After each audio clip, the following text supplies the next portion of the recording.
यीशु मसीह ने घुटने पर आकर 39 कोड़े खाए। जब सर कलम पॉल का जब सर कलम किया ना, वो भी घुटनों पे था और उसका सर ऐसा था, कहां पे? घुटने पे था वो, उसका सर कलम कर दिया। लास्ट समय भी उसने सजदा किया खुदा के लिए, मैं तैयार हूं प्रभु मरने के लिए। कहां पर था? घुटना पर था। समझ लो बात को। आशीर्वाद काय भेटत ना तुम्हाला? भेटतात, पण तुम्ही देवाला आपण वेळ दिलाच नाही. आजही देव चमत्काराला तयार आहे, पण तसा एक मोशी नाही, तसा एलिया भेटत नाही देवाला, तसा पेत्र भेटत नाही, तसा पौल भेटत नाही, तसा याकोब भेटत नाही, तसा इर्मिया भेटत नाही. असं हे बोलतो पण तो असं बोलत नाही, ते असं झालं दोष लावत नाही, तो वचनाने बोलतो, देव बोलतो. परमेश्वर मला म्हटलं असा काळ यूहन्ना 12:26 काय लिहिलेलं आहे? प्रभू काय लिहिलेलं आहे बघ, जो माझी सेवा करतो, सेवा कोण करतो? देवाचा सेवक करतो. जो माझी सेवा करतो, माझा पिता त्याचा आदर करतो. तर तुमचा माझा स्वर्गीय पिता माझे आदर करतो, तुम्ही माझा नादार करता, किती मोठं पाप आहे. लक्षात ठेवा. चर्च मतलब क्या है? चर्च मतलब फेलोशिप विद गॉड. परमेश्वर के संग तुम्हारी हुजूरी, परमेश्वर के संग तुम रहना. चर्च मतलब क्या है? देवाच्या उपस्थितीमध्ये येणं. लेकिन जब तक आदम परमेश्वर की उपस्थिति में था, तब तक उसे कुछ पीने खाने की कोई कमी नहीं थी. जिस दिन उसने परमेश्वर के विरुद्ध बलवा किया और परमेश्वर की हुजूरी यहाँ से निकल गई, फिर उसको अंजीर के पत्ते बांधने पड़े शरीर को, और तब उसको इस पृथ्वी पर क्या आया? एक कर्स आया, शाप आया.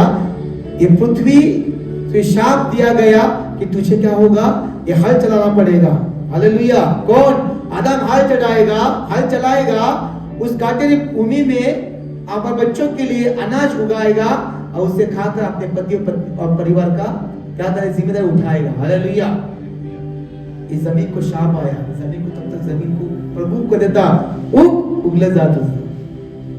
खुदा तुम्हारे तैयार है, आके खड़ा है, उसके दूत खड़े, लेकिन तुम आत्मा में नहीं है, तुम शरीर में नुसतं भांडीच घासता है. जब मरियम ने कहा, खुदा ने कहा, हिने जे वाटा निवडलेला आहे, हिच्यापासून कोणी राहून घेणार नाही. हिने उत्तम वाटा उचललेला आहे. त्या काळामध्ये जेव्हा मोशे खाली उतरायचा, इस्रायल घाबरायचं, ठाक उडायचे. का? देव आता काय बोलणार आम्हाला? देव आम्हाला आशीर्वाद दिलाय का शाप दिलाय? ते रडायचे, कणायचे, बोल मोशे काय देव बोलला? लोक थरथरायची. मोशेने सांगितलेले, तुम्ही माझ्या आज्ञा पाळा, तुमचा इस्रायलचा परमेश्वर तुमच्या बरोबर असेल, अब्राहमाचा देव तुमच्या बरोबर असेल. तेव्हा आम्ही त्यावेळेस संदेश उतरायचे, इस्रायल घाबरायचं. संदेश दिसला की लोक घाबरायचे. म्हणजे संदेश टाकायला देवाचं काहीतरी संदेश घेऊन आलेला आहे. देवाची अरे संदेश आला, सगळ्याला आता काय देव काय बोलला? काय संदेश यायचा ना, तो देवाचा संदेश घेऊन यायचा. तसा संदेश जब आता है ना, खुदा का पैगाम लेके आता है. वैसे आता ही नहीं.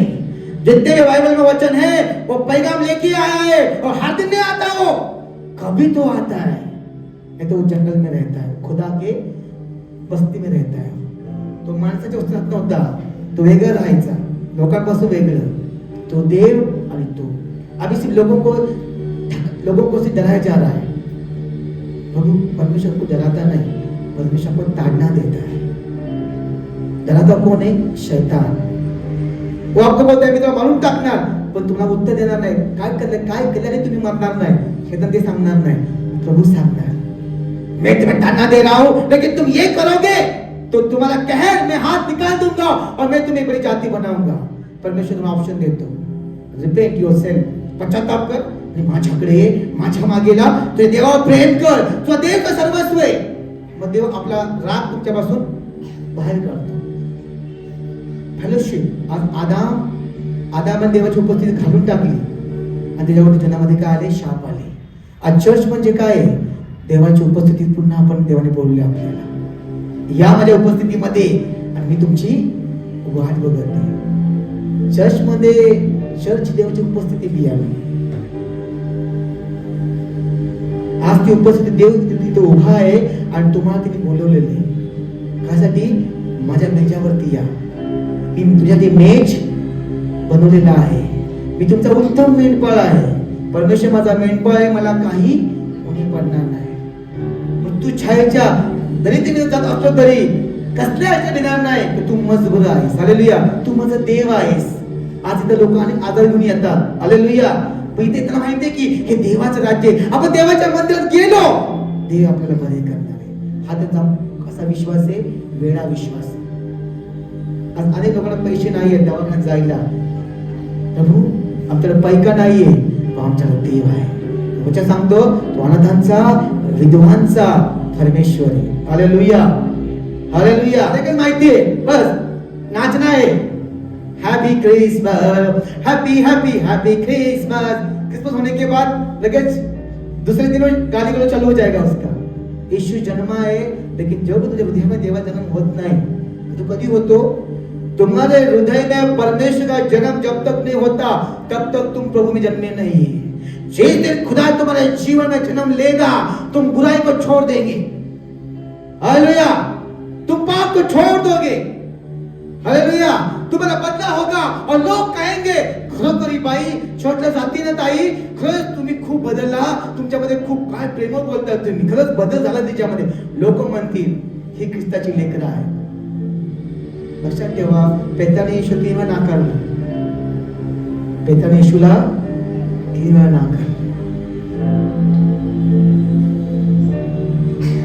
त्याच्या पद्धतीने जेवण केलं, काय सांग खाल्लं पिल्ला फिरला, चमत्कार पाहिले, स्वर्गातून ढगातून वाणी आली की हा माझा परमप्रिय पुत्र आहे. एवढं सर्व पाहून पण तो म्हणतो ह्याला मी ओळखत नाही. ह्याला मी किती बोलला? 3 वेळा.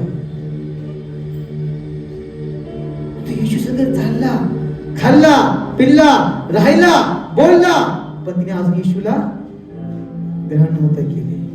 आपली नाती अशीच असतात, फक्त नावापुरती असतात. जेव्हा ती वेळ येते ना, नातं काम करत नाही.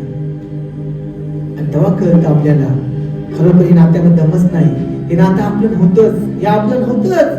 आपण एवढी वर्ष वाया घालवली. पेत्र देवासंग राहून देवाला सोडून तिने काय केलं? नाकारलं. आणि ज्या वेळेस पेत्र नाकारल्यानंतर येशू वधस्तंभावरती मारला गेला, गाडला गेला, त्यावेळेस पेत्र म्हणतोय की प्रभू मी खूप मोठा अपराध केला. तू जे बोलला 3 वेळा मी तुला नकार दिला, जे तू बोलला होतास. तेव्हा जेव्हा येशू तिने मरण पाहिलं, येशू तिने मरण पाहिलं, ते यातना पीडा पाहिल्या, तुझं हृदय पाकळलं की माझ्या प्रभूनी माझ्यासाठी किती यातना रक्त वाहते, किती त्या पीडा होतात, त्याचं हृदय भरून गेलं पियाने. आणि मग त्या पेत्रांनी मग येशू आला त्याच्याकडे, सर्वांना दर्शन दिले. सर्वांना शास्त्र सांगतं तिने सर्वांना दर्शन दिलं, पण शेवटचं दर्शन तिने पेत्राला दिलं. सगळे म्हणायचे पत्रुस, केफा. केफा म्हणजे कोण? खडक.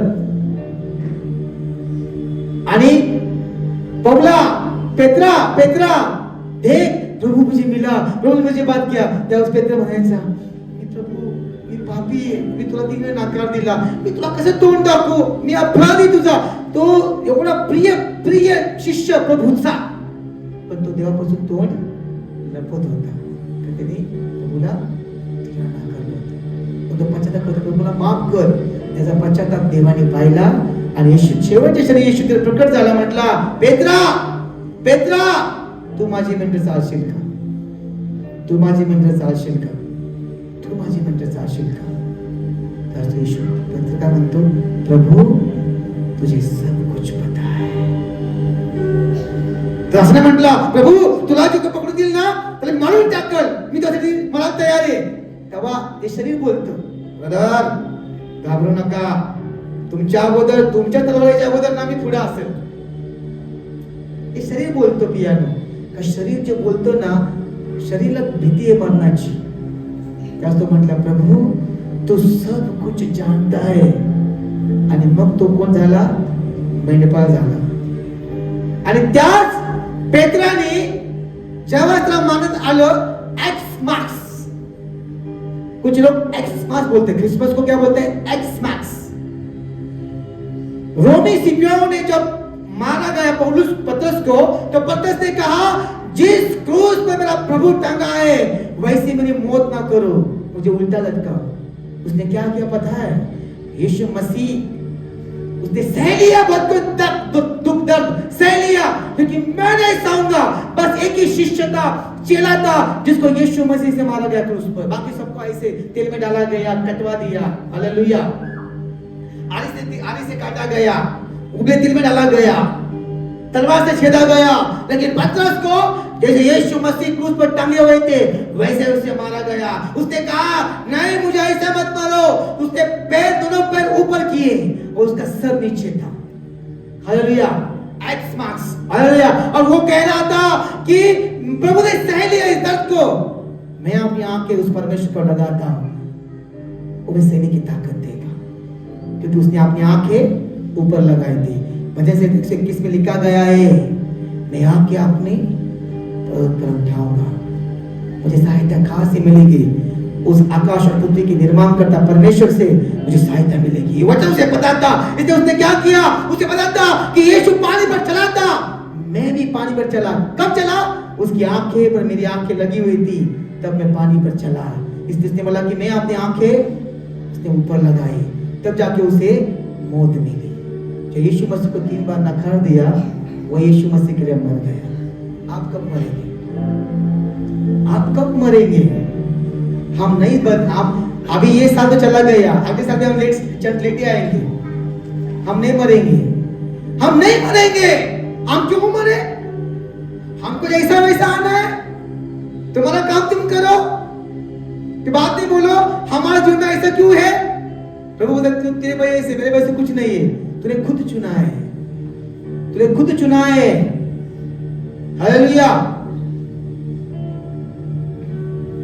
First place God, hallelujah. पहला चमत्कार कौन है मालूम है? चमत्कार प्रभु के हाथ में नहीं है, चमत्कार आपके मुंह में है। मैं हमेशा कहता हूं कि मेरे चमत्कार आपका इंतजार कर रहा है, आप चमत्कार का इंतजार मत करो। Your miracle waiting for you, आपका चमत्कार आपका इंतजार कर रहा है, वहां तक आपको जाना है, हालेलुया। समझ लो बात को। देवाचं वचन अभ्यास मोबाईल ठेवून द्या।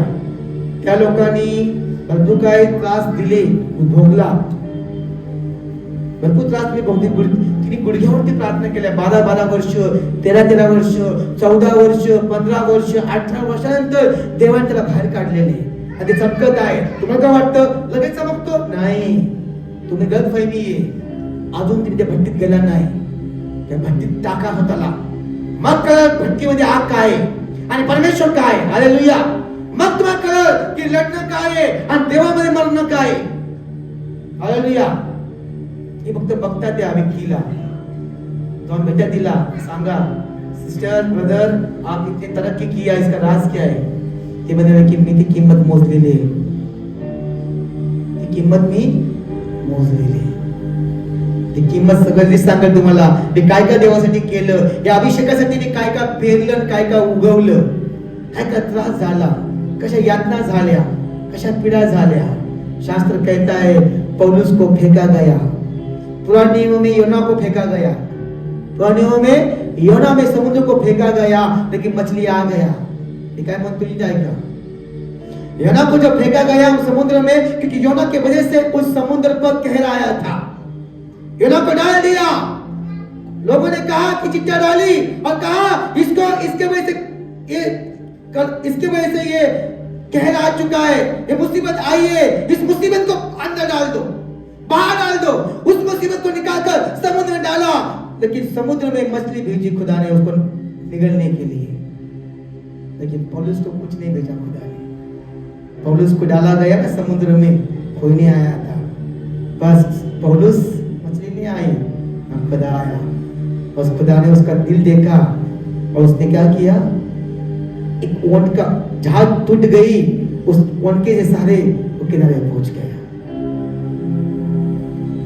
कभी कभी खुदा आपके लाइफ में आता नहीं, आप बहुत रोते हो, प्रार्थना ऐकल्या जात नाही, उपवास ऐकले जात नाहीत, सगळं शांत राहतं, कुणी मदत करायला येत नाही, तेव्हा देव तुमच्या बाजूला असतो. कारण तुम्ही देवाची उपस्थिती विसरलेले आहात. जेव्हा तुम्ही देवाच्या उपस्थितीमध्ये आहात ना, तर तुम्ही म्हणता चाहे कहरा है, चाहे मौत आए, चाहे अकाल आए, चाहे बाढ़ आए, हम नहीं डरेंगे, क्योंकि जिस हुजूर में हम रहते वो परमेश्वर हमारे संग है और उसका वायदा है, मैं तुझे आना तो कभी अकेला. खुदा के लिए बोलना मतलब खुदा को कर्ज करना है. हालेलुया. हम असं होतो आपलं. पण तुम्ही देवाची उपस्थिती तुम्हाला माहिती असेल, तुम्ही म्हणणार या त्रासामध्ये पण मी आज जिवंत आहे, याचा अर्थ देव माझे रक्षण करत आहे, देवाची उपस्थिती माझ्या अवतीभोवती आहे. हालेलुया. आज काही लोकांना देवाची उपस्थिती माहित नाही. उपस्थिती म्हणजे काय? त्यांना वाटतं रबा खोतो रिकाता रबा, हे नुसतं हल्लं ना वाटतं उपस्थिती नाही, सामर्थ्य है. मैं आपको सिखाऊंगा प्रेजेंस क्या होता है और पावर क्या होता है. एक गलती परमेश्वर छूट जाता है. शैतान के पास पावर है लेकिन उपस्थिति नहीं. क्रिसमस में आप सिर्फ एक मंदिर को सजाओ, खुद को सजाओ. एक गीत गाते ना, पवित्र गीत गाते सांस्कृतिक आठवडे का, पवित्राने हृदय सजवा, जीवनात येशू ख्रिस्ताला बोलवा, करा आनंद आणि हाच खरा आनंद आहे. दावीच्या नगरामध्ये तुम्हा आम्हासाठी तारण्यासाठी येशू ख्रिस्त जन्मलेला आहे. हालेलुया. आपके अंदर कब जन्मेगा? कब जन्मेगा? अभी तो हम वैसे ही है. आप सुधर रहे नहीं, सुधर जाओ. आप डिले इसलिए हो रहे हैं क्योंकि आप डिले हो रहे हैं. परमेश्वर आपको डिले, ब्लेसिंग आपको डिले प्रभु ने करा, आप खुद के हाथ से डिले हो रहे हैं आपके ब्लेसिंग, क्योंकि आप सही समय पे परमेश्वर के साथ खड़े नहीं हो. प्रभु का घर मतलब क्या है? क्या है प्रभु का घर मतलब? ये स्वर्ग के स्वर्गीय घर है. परमेश्वर आपको उसके उपस्थिति में बुलाया है. कहाँ बुलाया है? उसके उपस्थिति में. और आप आ रहे उसके हुजूरी में, और हम यहाँ पर आकर अपने ब्लेसिंग लेके जा रहे. एक जीवन का पेड़ है, फल लगा है, बस आपको वो तोड़ के देंगे. देव तुम्हाला काय करतो? फळ तोडून तुम्हाला खायला देतो. तू कशाला काळजी करतोस? मी आहे तुझा बाप. तू सांग ना मला काय करायचं तुला हवंय, मी आहे तुला. मग काय सांगतं मत्ते 11:28? काय सांगतं? अहो कष्टी बाळकांनो, तुम्ही माझ्याकडे या, म्हणजे मी काय करल? मी तुम्हाला विसावा देईन. आणि काय करल? पुढं पुढं काय? पुढचं तर महत्वाचं आहे. हा हा हा हा हा हा हा. हालेलुया. जेव्हा तुम्ही देवाच्या उपस्थितीत येता ना, आपल्या जीवनाचे जे ओझं कुठे देता? देवाला देता. आणि देव ते ओझं तुमचं घेतो आणि ते ओझं काय करतो? हलकं करून टाकतो. हालेलुया. मला आनंद या गोष्टीचा की देव तुमच्या जीवनामध्ये या वर्षभरामध्ये देवाने तुमच्या जीवनामध्ये काम करत आहोत. काही ना काही सुरुवात, छोटी सुरुवात. बघा झाड असतं ना, झाड. मी तुम्हाला एक गोष्ट सांगतो. एक तुम्हाला प्रगती देतो मी. एक ठिकाणी एका ठिकाणी बसलो होतो आणि एक झाड पुन्हा वाळून गेलो होतं. हे झाड बघा, हे पुन्हा वाळलेलं आहे, बरोबर, पण हे जगासाठी मेलेलं आहे. जग त्याला काय निहाळतं? हे झाड वाळलेलं आहे. आता हे काय कामाचं आहे? हे तोडून राख करायचे कामाचं आहे. पण पियानो जगाची डोळे हे धोका खाते. हालेलुया. पण आत्मिक डोळ्याने बघितलं तर ते झाड आपले सर्व पानं वाळले ते खाई टाकते आणि नव्याने जीवन नव्याने एक रूपांतर होत आहे. हालेलुया. त्या रूपांतर म्हणतात. तो म्हणतो आता हे मला नवीन शोभा द्यायची. तो काय करतोय? झाड लाकूड वाळलेले पण झाड जिवंत आहे. जिवंत झाडच नवीन पालवी देऊ शकतो. कारण ते झाड एक आशा करत असतं. ज्या परमेश्वरी माझ्या जन्म दिला, ज्या परमेश्वरी माझी निर्मिती केली, तोच परमेश्वर मला नवीन जीवन देऊ शकतो. आणि आपली ते जीवन ते म्हणजे तुम्ही वाळलेलं झाड. तुम्ही वाळल्या झाडे. प्रभू का म्हटला? वल्ल्या झाडाची ही अवस्था आहे, वल्ल्या झाडाची अवस्था ही आहे, तर सुकलेल्यांची काय होणार आहे? त्या सुकल्या झाडामध्ये देवाने आपलं रक्त ओतलं आणि तुम्हाला नवीन जीवन दिलेलं आहे. आपलं जीवन पापामध्ये होतो, पापामुळं त्या झाडाने, त्या पापामुळे आपलं झाड सुकून गेलं होतं. पण जेव्हा देवाने रक्त ओतलं आपलं, तेव्हा तुमच्या झाडाला नवीन पालवी आली, तुमचं नवीन रूपांतर झालं आणि तुम्ही येशूच्या वधस्तंभाचा बाप्तिस्मा घेतला आणि तुम्ही देवाचे लेकरे झाले. त्या झाडावरती त्या पक्षी येत आहेत आणि घट्ट करत आहेत, त्या झाडाखाली सावली येत आहे, त्या झाडातून फळं येत आहेत, तुम्ही खात आहात आणि झाडातून पाल्यातून औषध तयार होत आहे. जगाचं झाड ते मेलं होतं, पण देवाचे झाड ते जिवंत होतं. हीच मंडळी आपली आहे, काही मेलेली आहे, काही जिवंत होणार आहे. सर्व संपलं नाही पियानो. जेव्हा सगळं संपतं ना, शून्यातून विश्व करणारा तो परमेश्वर आहे का जिवंत कोणी? देवाचं वचन ऐकलं त्यावेळेसच चमत्कार घडला. 2 मासे आणि 5 भाकऱ्यांचे आशीर्वाद लोकांकडे आले. हालेलुया. Without cost. जेव्हा त्याची किंमत मोजली, 3 दिवस 3 रात्र त्याच्यामध्ये लेकरं होते लहान लहान, ते पण देवाच्या उपस्थितीमध्ये ऐकत वचन. 3 दिवस 3 रात्र काय खाताना पिता, लेकरं बाळ स्त्रिया पुरुष सगळे देवाचं वचन ऐकत होतं. तर देवाला कळवळ आला की 3 दिवस 3 रात्र संपलेले आहेत, तर ही लोक माझं देवाचं वचन ऐकत आहेत. त्याने शिष्याकडे या आणि ह्यांना खाव्यास तुम्ही काय तर द्या. हालेलुया. त्यावेळेस शिष्य म्हटले, आम्ही कसं तर खाव्यास देऊ, तुम्ही देऊ शकता. ते शोधू लागले. पण देवाचं सांगतं, शोधा म्हणजे मी, शोधा म्हणजे सापडे. ते शोधू लागले, कुठे कुठे काय भेटलं, कुठं त्यांना भेटलं 2 मासे आणि 5 भाकरी. देव भेटतो पियानो, तू शोधतच नाही. आज लोक देवाला विसरून घेत पियानो. मी तुम्हाला सांगतो, आपल्या जेव्हा चमत्कार का होत नाही, तर आपण देवाला लिमिटेड केलेले. काय करायचं देवा, काय करायची गरज नाहीये. तू मूर्ख आहेस, तुला देव कळलाच नाही. देवाचं ज्ञान एवढं महान आहे, ते तुला एवढं पण समजलं नाही. ते तुला पाहिजे असेल तर नीतिसूत्र वाच, स्तोत्र संहिता वाच, उपदेशक वाच, मग तो देवाचं रहस्य कळल. देव काय आहे तो देव कळणार नाही.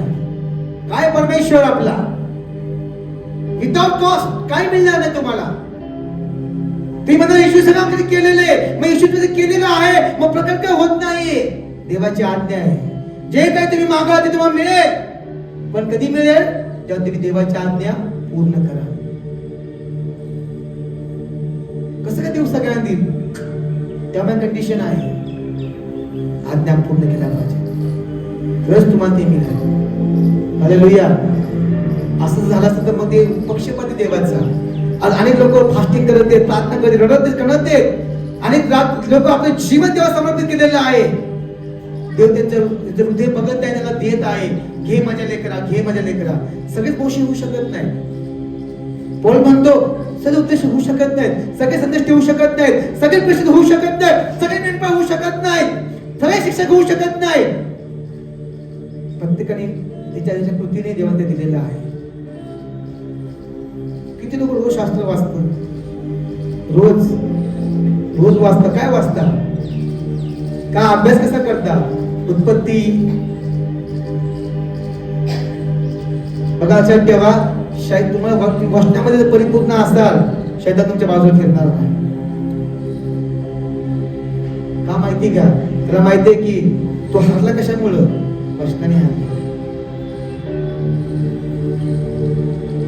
वचनाने हरलाय तो. त्याला माहितीये वचन से मारा गया हो, हरा गया हो. येशू रक्ताने त्याला बांधून टाकलेले. पृथ्वी शापला होता, येशूने या रक्ताने शाप धुवून काढलेला आहे. तुम्ही शापित होता, तुमची लेक, तुझी मुलं बाळ, तुमची मेंढर शेंड सगळी शापित झाले होते.